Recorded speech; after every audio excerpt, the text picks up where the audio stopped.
Good morning student. आज आपका new chapter bank द्वारा धन का विनियोजन स्टार्ट होगा।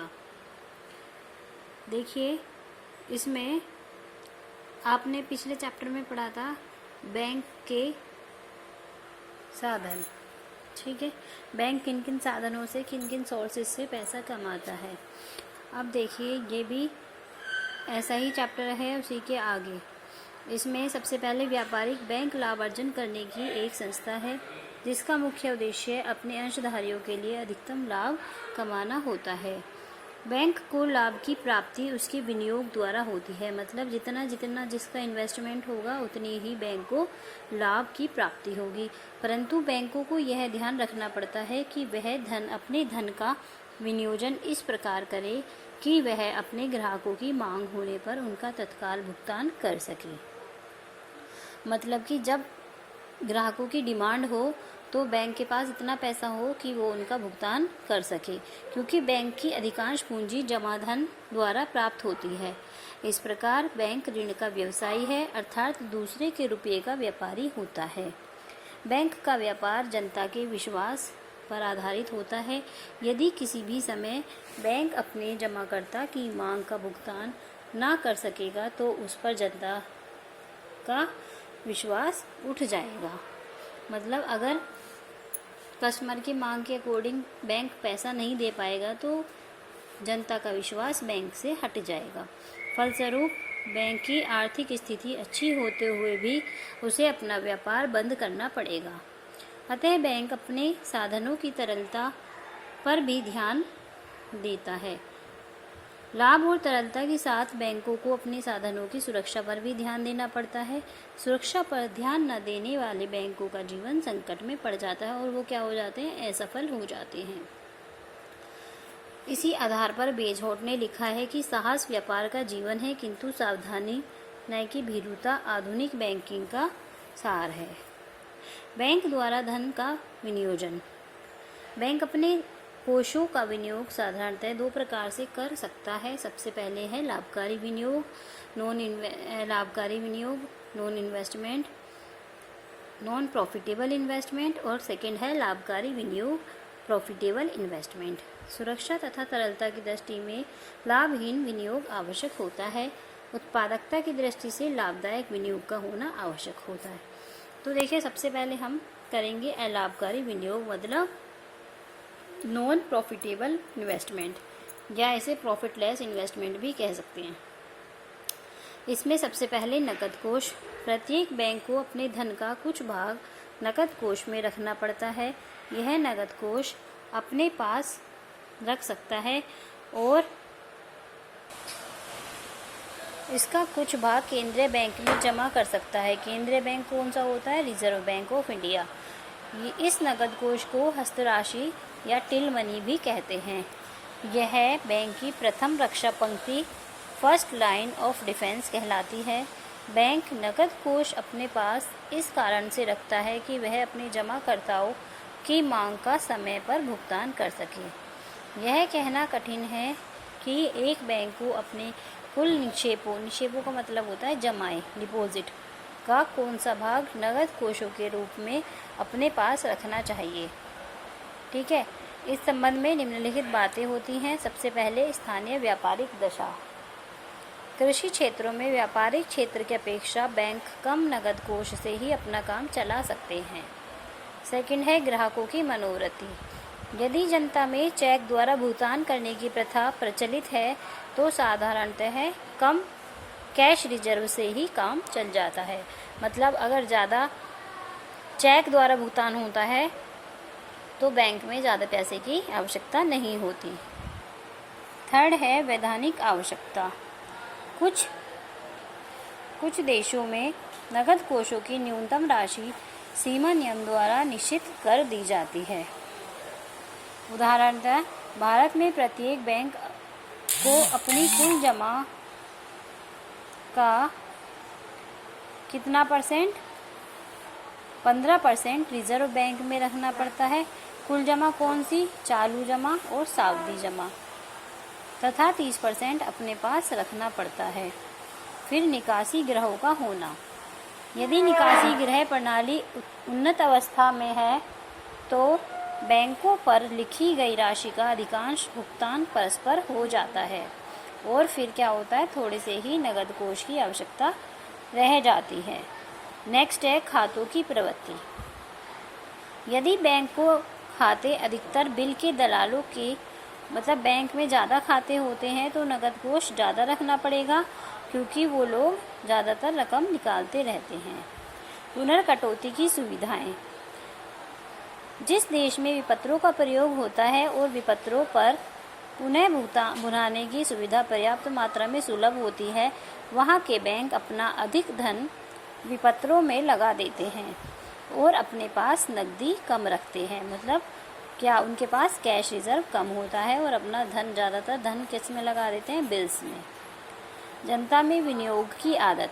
यदि जनता को बैंक में रुपया जमा करने की आदत है तो कम कोष रखने की आवश्यकता होती है, क्योंकि लोगों का रुपया बैंक में इतना ज़्यादा हो जाता है कि जिससे कि बैंक को कोष रखने की ज़रूरत नहीं पड़ती। निक्षेपों का आकार। निक्षेपों मतलब जमाएं। यदि बैंक में थोड़े से ही ग्राहक हैं जिनके बड़े खाते खुले हुए हैं तो नकदी की आवश्यकता अधिक रहेगी। यदि बैंक के छोटे छोटे खातों वाले बहुत से ग्राहक हैं तो नकदी की आवश्यकता कम रहेगी। उसके बाद अन्य बैंकों की नकद कोष नीति। यदि किसी स्थान के बैंक अधिक कोष अपने पास रखते हैं तो शेष बैंकों को भी जनता का विश्वास प्राप्त करने के लिए अधिक कोष रखना पड़ेगा।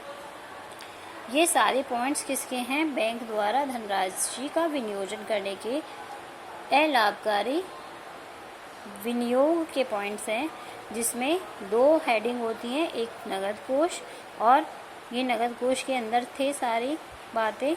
अब दूसरा आपका आएगा मृत स्कंध। 2 पॉइंट्स होते हैं इसमें, फर्स्ट नगद कोष कैश रिजर्व, दूसरा डेड स्टॉक मतलब मृत स्कंध।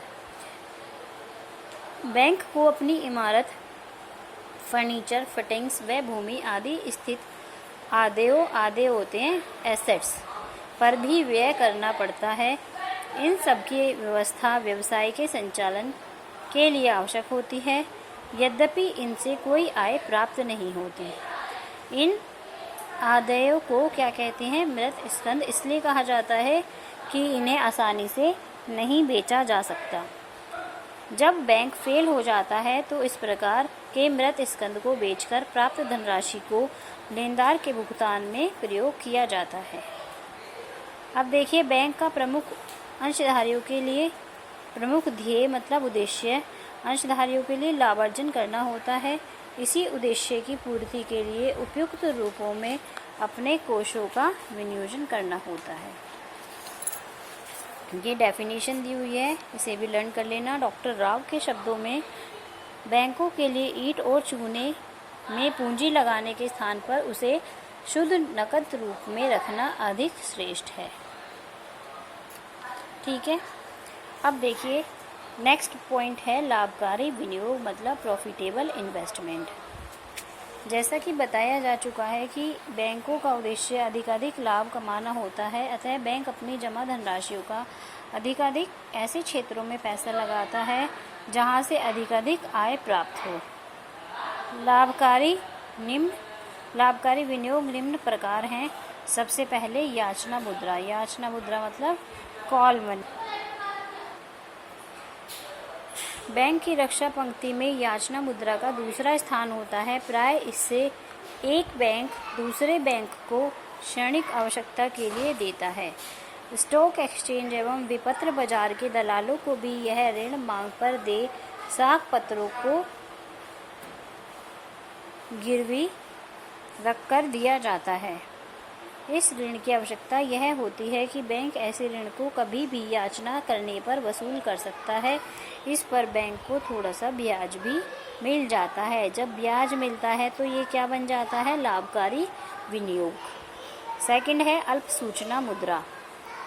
ये जो सारे पॉइंट्स हैं ये इम्पोर्टेंट पॉइंट्स हैं।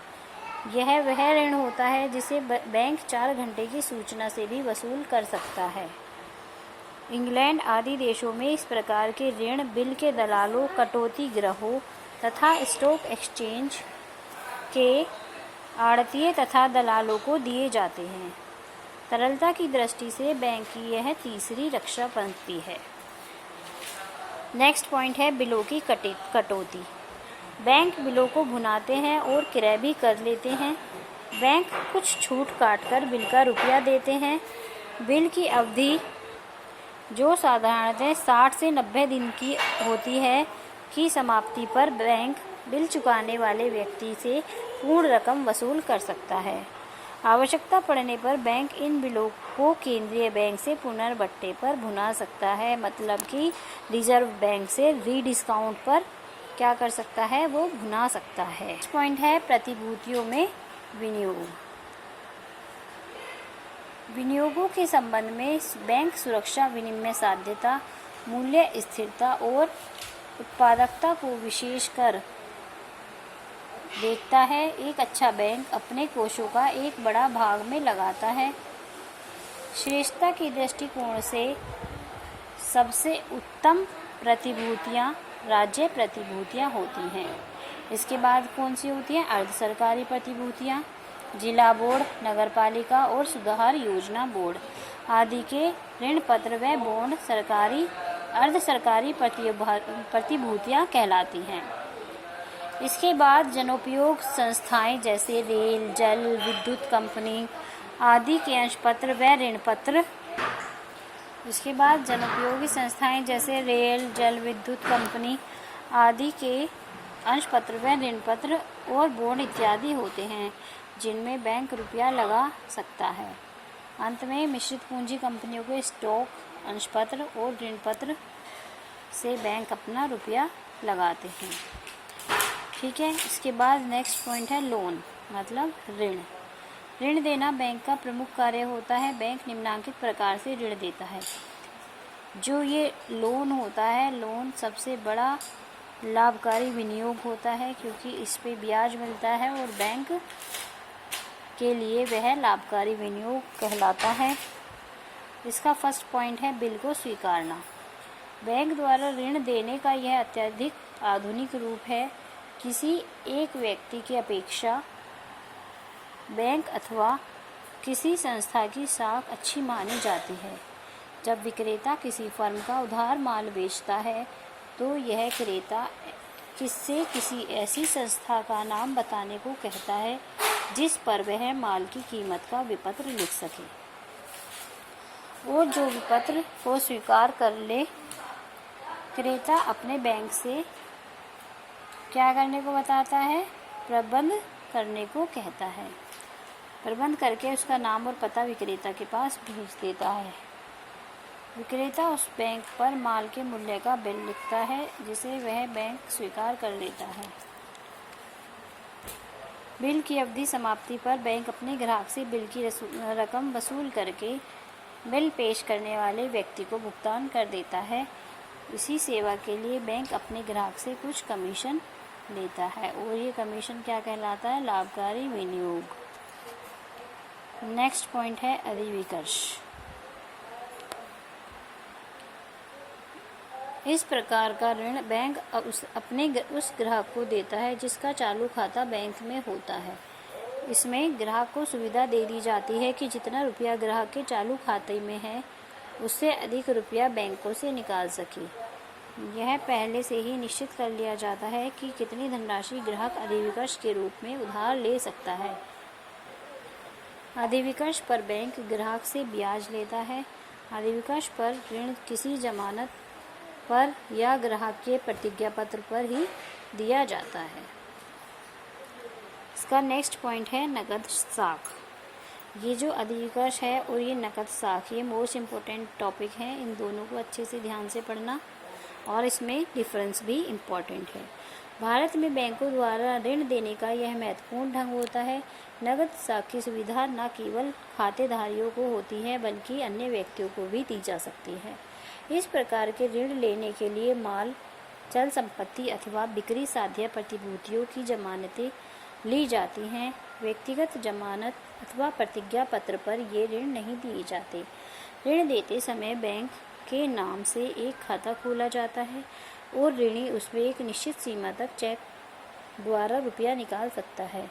यदि किसी समय ऋणी बैंक के गोदाम में से अपना माल निकालता है तो उसी समय उसे माल के बदले में बैंक में रुपया जमा करना पड़ता है। इस पद्धति में भी बैंक उसी रकम पर ब्याज देता है जो ऋणी द्वारा खाते से निकाली जाती है। दूसरा, ऋण देते समय बैंक द्वारा अपने पक्ष में गुंजाइश रख ली जाती है, अर्थात जितने मूल्य की चल संपत्ति, माल या प्रतिभूतियाँ बैंक के पास जमा है उनके मूल्य का 70 या 75% रुपया ही उधार दिया जाता है। भारत में यह पद्धति बहुत लोकप्रिय हो गई है। तो ये इसमें डिफरेंस है कि अधिविकर्ष में सुविधा अल्पकाल के लिए होती है, नकद साख में कुछ ज़्यादा अवधि के लिए होती है। अधिविकर्ष में यह सुविधा व्यावसायिक आवश्यकता के लिए की जाती है, नकद साख में यह सुविधा वर्ष पर्यंत चलती रहती है। नेक्स्ट पॉइंट है, इसमें ऋण राशि जमाकर्ता के चालू खाते में ही जमा की जाती है और इसमें ऋण राशि चालू खाते में नहीं जमा की जाती बल्कि ऋणी के नाम से एक नया खाता खोलकर उसमें ऋण राशि जमा की जाती है। अधिविकर्ष में यह सुविधा केवल जमाकर्ताओं को ही दी जाती है और यह सुविधा जमाकर्ताओं के साथ अन्य व्यक्तियों को भी दी जा सकती है। नेक्स्ट पॉइंट है, यह व्यक्तिगत जमानत या प्रतिज्ञा पत्र पर दिया जा सकता है और यह सुविधा माल, चल संपत्ति या बिक्री साध्य प्रतिभूतियों की जमानत पर दी जाती है। तो आज आपका यहीं तक कराएंगे आज आपको, और ये सारे पॉइंट्स आप ध्यान से पढ़ें, ध्यान से देखें और समझें। Thank you.